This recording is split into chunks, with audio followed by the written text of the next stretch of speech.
Yoga Vande Mataram channel पर आपका स्वागत है।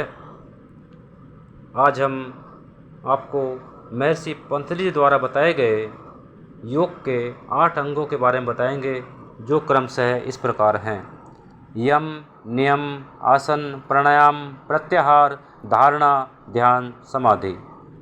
शुरू के 5 अंग बहिरंग कहलाते हैं और अंत के 3 अंग अंतरंग कहलाते हैं। सबसे पहला है यम। यम के 5 प्रकार होते हैं: अहिंसा, सत्य, अस्तेय, ब्रह्मचर्य, अपरिग्रह, यम।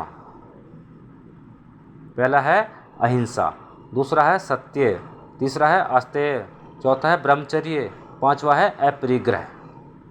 सबसे पहला है अहिंसा। अहिंसा किसी भी प्राणी मात्र को दुख न देना अहिंसा कहलाती है। अर्थात हमारे द्वारा जो भी कार्य किया जाता है उससे किसी को किसी प्रकार का दुख न हो, अहिंसा कहलाती है। हमें सदैव ऐसे कार्य करने चाहिए जिससे किसी भी जीव को कोई कष्ट न हो। हमारे विचार हमेशा अहिंसात्मक होने चाहिए। हिंसा करने का विचार भी हमारे मन में न आए, इसी को हम अहिंसा कहते हैं। स्मृति का वाक्य है, अहिंसा परमो धर्मः। अर्थात यदि आप अहिंसक हैं तो धर्म के परम पालक हैं। दूसरा है सत्य। कदापि झूठ न बोलने का नाम ही सत्य है। अर्थात हमारे जीवन में कितने ही बड़े दुख क्यों न आ जाएं, हमें कभी झूठ नहीं बोलना चाहिए। झूठ बोलकर कमाया हुआ धन भी हमेशा दुख का कारण बनता है। दूसरे शब्दों में कहा जाए तो सत्य हमेशा सत्य होता है। सत्य की कोई परिभाषा नहीं होती है। ईश्वर ही सत्य है और सत्य ही ईश्वर है। सत्यमेव जयते। सत्य विजय का मार्ग है। सत्य सुख और शांति का प्रदायक है। तीसरा है अस्तेय। अस्तेय का शाब्दिक अर्थ होता है चोरी ना करना। अर्थात मन, वचन, कर्म और वाणी से दूसरों की वस्तु को न अपनाना, न ग्रहण करना अस्तेय कहलाता है। ब्रह्मचर्य।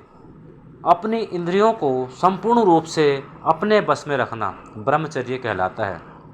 पर स्त्री पुरुष को देखकर अपने मन व इंद्रियों को अपने बस में रखना, किसी दूसरे की धन संपत्ति पर अपना अधिकार न जमाना, वीर्य यानी शक्ति को अपने बस में रखना ब्रह्मचर्य कहलाता है। समस्त लालसाओं, आसक्तियों से विरक्त होना ब्रह्मचर्य है। अपरिग्रह। अत्यधिक धन संपत्ति को संचय यानी इकट्ठा न करना अपरिग्रह कहते हैं। अर्थात अपनी आवश्यकता से अधिक धन को एकत्र न करना अपरिग्रह कहलाता है। हमें कभी भी दूसरों की वस्तु पर अपना अधिकार नहीं जमाना चाहिए। अधिक धन सुख का कारण बनता है। ईश्वर ने हमें जो भी दिया है उसी में संतुष्ट रहना चाहिए। किसी भी कार्य में अति का होना दुख का कारण होता है। किसी भी वस्तु का मानसिक या पदार्थ रूप में ग्रहण न करना अपरिग्रह कहलाता है। दूसरा आता है नियम। नियम का अर्थ है अपने आप को नियंत्रित रखना। नियम के 5 प्रकार होते हैं: शौच, संतोष, तप, स्वाध्याय, ईश्वर प्रणिधानानि नियमः। अर्थात शौच, संतोष, तप, स्वाध्याय, ईश्वर प्रणिधान। सोच का सीधा संबंध शुद्धता से होता है। सोच के 2 प्रकार होते हैं, एक बाह्य शुद्धता और दूसरी है आंतरिक शुद्धता। बाह्य शुद्धता का अर्थ हमें अपने शरीर के सभी अंगों को स्वच्छ रखना, प्रतिदिन स्नान करना, अच्छा खाना खाना, योग आसनों के द्वारा शरीर को सुदृढ़ रखना, स्वस्थ स्वच्छ वस्त्र पहनना इत्यादि ऐसे संसाधनों का प्रयोग करना जिससे हमारा पूरा शरीर बाहर से स्वच्छ रहे, उसी को बाह्य शुद्धता कहते हैं। आंतरिक शुद्धता। मनसा वाचा कर्मणा।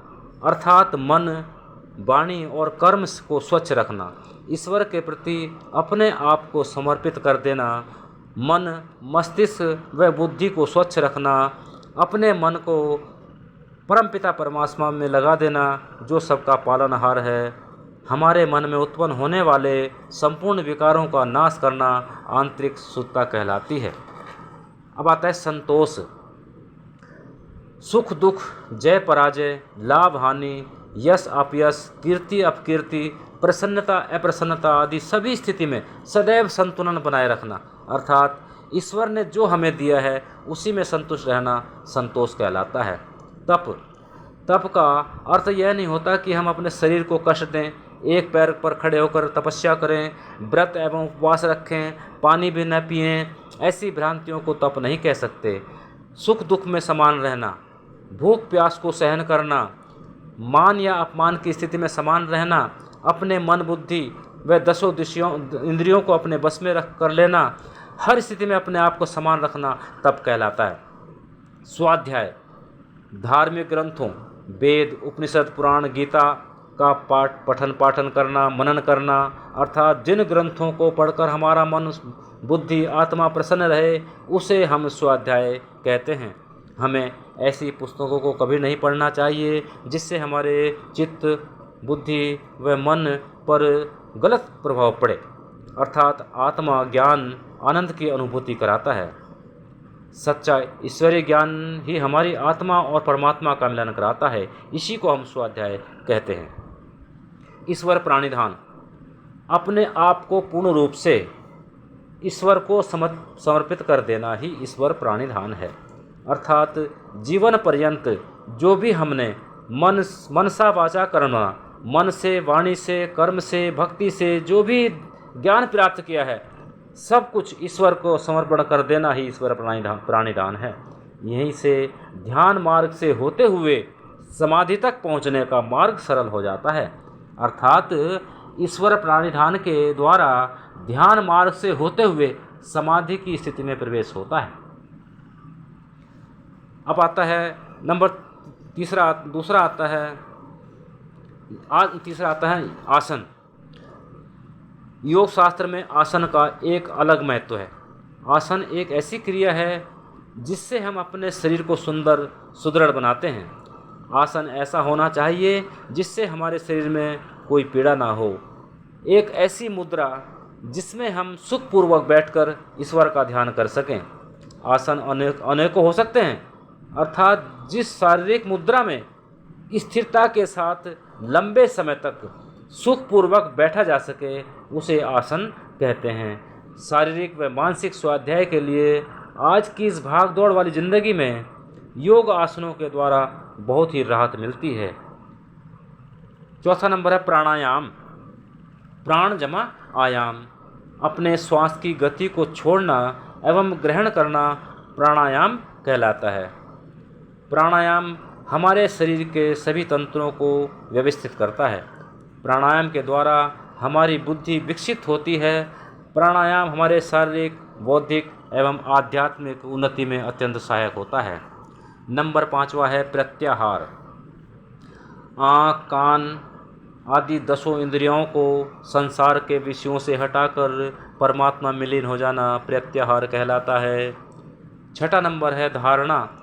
देश बंध चित्तस्य धारणा, अर्थात शरीर के बाहर या भीतर कहीं भी एक देश में चित्त का ठहरना या ठहराने को धारणा कहते हैं। यहाँ देश का अर्थ किसी स्थान से नहीं है। बाहर का अर्थ जैसे किसी मूर्ति पूजा में अपने चित्त को लगा देना या फिर गुरु के चरणों में अपने चित्त को एकाग्र कर देना। सूर्य पर, चंद्रमा पर जो हम बाहर देख रहे हैं उस पर अपना चित्त एकाग्र करना, उसको हम बाहर का शरीर कह सकते हैं। उसके बाद भीतर का देश यानी अपनी नाभि पर चित्त को एकाग्र कर देना या फिर 6 चक्रों में अपना चित्त एकाग्र कर देना। महर्षि पतंजलि ने कहा कि आप चाहे बाहर के देश में या शरीर के अंदर के देश में अपने मन को एकाग्र करें, यही धारणा है। कहने का तात्पर्य यह है कि किसी एक स्थान वस्तु पर अपना चित्त एकाग्र कर देना धारणा कहलाती है। ध्यान, तत्र प्रत्येकतानता ध्यानम, तत्र प्रत्येकतानता ध्यानम। धारणा के द्वारा जब हमारा चित्त एक जगह एकाग्र हो जाता है तब ध्यान का मार्ग आसान हो जाता है। ऐसी अवस्था में हमारा मन, चित्त, इंद्रियां सभी शांत हो जाती हैं। किसी तरह का विचार, कर्म, हर्ष, वासना आदि का लोप हो जाना ध्यान की अवस्था कहलाती है। नंबर 8 है समाधि। तदैवार्थ मात्र निर्भासम, स्वरूप शून्यमेव समाधि। ध्यान की अवस्था में संपूर्ण वृत्तियां शांत हो जाती हैं। केवल स्वयं की जागृति का भास बना रहता है। ध्यान के लगातार अभ्यास से स्वतः ही मन या चित्त अगले स्तर तक पहुंच जाता है, जिसे हम समाधि कहते हैं। अर्थात ऐसी अवस्था को शून्य अवस्था भी कह सकते हैं। केवल आत्मा में ही विचरण करती है। आत्मा और परमात्मा का मिलन समाधि की स्थिति कहलाती है। ये हमने आपको अष्टांग योग के जो है महर्षि पतंजलि द्वारा बनाए गए 8 योग के अंग हमने आपको बताए हैं। आशा है आपको बहुत ही सरल और सीधी भाषा में आपको समझ में आएगा। धन्यवाद।